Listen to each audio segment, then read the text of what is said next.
목표가 있는 삶, 열정을 좇아라 라는 말을 많이 듣습니다. 하지만 목표도 없고 열정도 없는 경우도 많습니다. 하고 싶은 게 있더라도 현실적인 문제에 부딪혀 고민하는 경우가 많습니다. 열정을 좇아라. 지금 당장 무엇을 해야 할지 모르는 당신에게 명확한 기준을 말씀드리겠습니다. 세계에서 가장 큰 쇼핑몰 아마존을 만든 제프 베조스는 이야기합니다. 열정을 좇아라. 제프 베조스가 프린스턴 대학교 졸업식 축사에서 한 이야기입니다. 고액 연봉을 받던 맨해튼 금융가를 떠나 아마존을 창업한 이야기를 들려줍니다. I just turned 30 years old and I'd been married for a year. I told my wife Mackenzie that I wanted to quit my job and go do this crazy thing that probably wouldn't work. I'd always wanted to be an inventor, and she wanted me to follow my passion. It really was a difficult choice, but ultimately, I decided I had to give it a shot.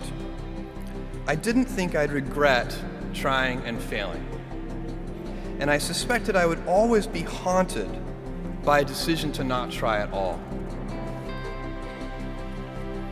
After much consideration, I took the less safe path to follow my passion, and I'm proud of that choice. 제프 베조스 같이 성공한 사람 200명을 매주 한 명씩 인터뷰한 헤스터 레이시는 항상 같은 질문을 합니다. 당신의 추진력은 어디에서 나오나요? 내일 당신의 모든 것을 잃는다면 무엇을 하겠습니까? 그리고 레이시는 공통점이 있다고 이야기합니다. 인터뷰마다 반복해서 나왔던 한 가지는 나는 내일을 사랑한다는 이야기였죠. 사람마다 표현은 조금씩 달랐습니다. 단순히 나는 내일을 사랑해요라고 이야기한 사람이 많았습니다. 하지만 나는 정말 행운아예요. 매일 아침 일어나면 어떤 일이 벌어질지 기대돼요. 라고 표현하는 사람들도 있었습니다.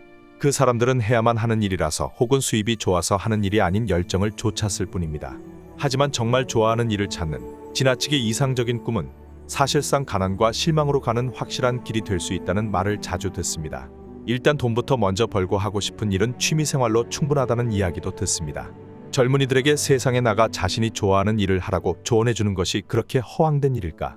열정을 좇아 성공하는 사람은 특별한 사람들의 이야기일까? 지난 10여 년간 관심에 대해 연구한 과학자들은 확실한 결론을 내놓습니다. 첫째, 개인적 관심과 일치하는 일을 할 때 직업 만족도는 훨씬 상승한다. 이는 거의 모든 직업이 포함된 연구 자료 100편을 취합하고 메타 분석한 결론입니다. 사람들과 어울리는 것, 이야기하는 것을 좋아하는 사람이 하루 종일 컴퓨터 앞에 앉아 일해야 하는 직업을 갖게 된다면 매우 불만족스러울 것이다. 그들에게는 영업직이나 사람들과 함께 교류하며 일하는 직종이 훨씬 만족도가 높다. 직업이 개인적 관심사와 일치하는 사람은 삶 전반에 대한 만족도가 높다. 둘째, 자신의 흥미 분야에서 일할 때 만족도뿐만 아니라 성과도 높게 나온다. 개인적 관심이 있던 일과 직업이 일치하는 직원이 실적이 좋다. 동료들에게도 큰 도움을 준다. 그 직장에 오래 다닌다. 관심사와 전공이 일치하는 학생은 학점이 좋고 중퇴 가능성도 낮아진다. 2014년 갤럽 조사에 따르면 성인의 3분의 2 이상이 직장 업무에 몰두하지 않으며 그중 상당수는 딴짓을 한다. 전 세계적으로 겨우 13%의 성인만이 직장에서 업무에 몰두한다고 스스로 평가했습니다. 그럼에도 불구하고 왜 대다수의 사람들은 자신이 좋아하는 일과 직업을 일치시키지 못할까? 스와스모어 칼리지에서 45년 동안 심리학을 가르치는 베리 슈워츠는 이렇게 이야기합니다. 열정을 좇아 좋아하는 일을 하는 것이 신화처럼 포장되어 있기 때문입니다. 많은 일이 실제로 해보기 전에는 재미없고 하찮아 보입니다. 반대도 마찬가지입니다. 실제로 해보기 전에는 대단해 보이고 재밌어 보입니다. 하지만 실제로 일해보고 상당히 깊이 관여해봐야 미묘한 사항들을 알게 되고 기쁨을 느낄 수 있는 일이 많습니다. 조금만 지나면 처음엔 몰랐던 면을 알게 되고 해결할 수 없거나 이해할 수 없는 일을 직면하게 됩니다. 관심사는 자기 성찰을 통해 발견되지 않습니다. 외부 세계에서 활동할 때 흥미가 생깁니다. 그리고 그 발견은 우연히 이루어지기 때문에 언제 찾을 수 있는지 모릅니다. 심지어 관심사를 발견하더라도 본인이 모르고 넘어갈 수 있습니다.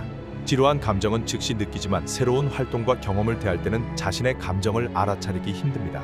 좋아하는 일을 찾기 위해 새로운 일을 시작한 뒤 며칠에 한 번씩 초조하게 자문하는 것은 너무 조급한 행동입니다. 좋아하는 관심사가 있다면 오랜 시간 주도적으로 관심을 발전시켜야 합니다.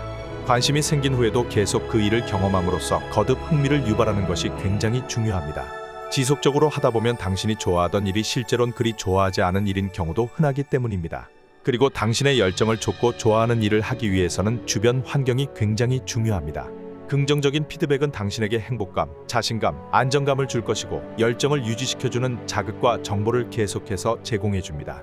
따라서 하고 싶은 일을 하길 원한다면 주변 사람들의 부정적인 피드백은 모두 차단하고 긍정적인 사람들만 곁에 두어야 합니다.